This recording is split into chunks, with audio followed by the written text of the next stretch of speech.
سب سے بڑا مسئلہ ہمارا مطلب اسپائرنٹس کا یہ ہے کہ ہم ان چیزوں میں الجھ جاتے ہیں جو سیکنڈری ہوتی ہیں پریپریشن میں، اور جو پرائمری چیز ہے اس کو ہمیشہ ہم نگلیکٹ کر دیتے ہیں، بلکہ جان بوجھ کر اس طرف ہم توجہ نہیں دیتے کیونکہ وہ تھوڑی سی مشکل ہوتی ہے۔ جس چیز میں ہم اپنے آپ کو پھنساتے ہیں وہ کیا؟ Hoarding of sources of material, مطلب بھائی کتابیں آپ جمع کریں گے، نوٹس جمع کریں گے، جہاں سے جو چیز جو اسٹف آپ کو ملتا جائے گا وہ آپ رکھتے جائیں گے، پڑھنا اس کو نہیں ہے۔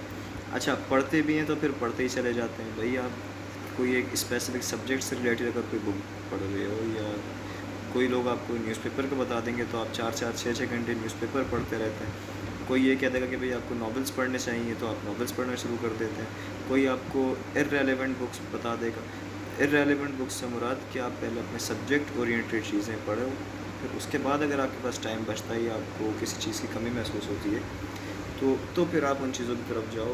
پہلے آپ کو وہ چیزیں کور کرنی ہیں کہ جو آپ کو سبجیکٹس میں مدد کریں۔ اچھا اس کے بعد کیا ہوتا ہے؟ اس کے بعد جی آپ اپنا ٹائم ویسٹ کرتے ہیں یا دوسری جگہوں کے اوپر ٹائم یوٹیلائز کرتے ہیں، پھر جب ٹائم کم رہ جاتا ہے پھر آپ کو پتہ چلتا ہے کہ یار یہ چیز تو میں نے پڑھی نہیں ہے، ابھی سلیبس 50% رہ گیا ہے، 60% رہ گیا ہے، 30% رہ گیا ہے، اور اس ٹائم تک آپ کے پھر ایگزام سر کے اوپر آ جاتے ہیں، پھر آپ کے پاس نہ رائٹنگ پریکٹس کا ٹائم بچتا ہے۔ پھر جب آپ کو چیزیں سمجھ میں آنا شروع ہوتی ہیں تو آپ کو پتہ چلتا ہے کہ آپ نے پریکٹس تو کی نہیں ہے۔ اور پریکٹس کا مطلب صرف یہ نہیں کہ آپ کے پیپر اور پین لے کر شروع ہو جائیں۔ پریکٹس کا مطلب یہ ہوتا ہے کہ صحیح ڈائریکشن میں آپ پریکٹس کریں۔ اگر آپ ایسے لکھ رہے ہیں تو آپ کو ایسے لکھنا آنا چاہیے، آپ پریسی رائٹنگ کر رہے ہیں تو آپ کو پریسی رائٹنگ کے رولز پتہ ہونے چاہیے، ایسے کا ٹیکنیکل اسٹرکچر آپ کو پتہ ہونا چاہیے، آؤٹ لائن بنانی آنی چاہیے۔ صرف کنٹینٹ آپ کے دماغ میں ہونا انف نہیں ہے، آپ کو اس کو صحیح جگہ پر استعمال کرنا آنا چاہیے، اور وہ جب ہی آئے گا جب آپ ان چیزوں کو پڑھیں گے، صحیح جگہ سے پڑھیں گے، صحیح طریقے سے پڑھیں گے۔ اب اس کے بعد کیا مسئلہ آتا ہے؟ جب آپ کی رائٹنگ پریکٹس نہیں ہوتی تو پھر آپ پیپر میں نہیں لکھ پاتے۔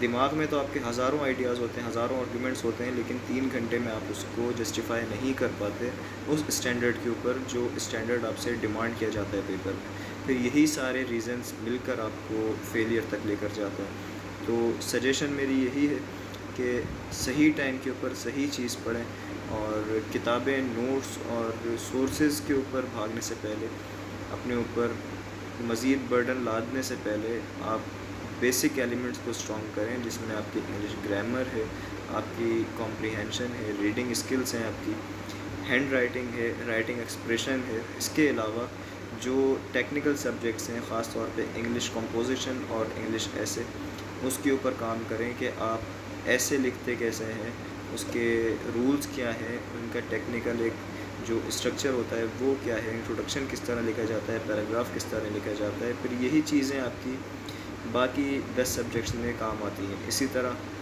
کمپوزیشن کے پیپر میں ووکیبلری آپ اپنی اسٹرانگ کریں، ٹریسی رائٹنگ، کمپریہنشن، ٹرانسلیشن، ان سب کے رولز آپ دیکھیں، ان کو پریکٹس کریں صحیح طریقے سے۔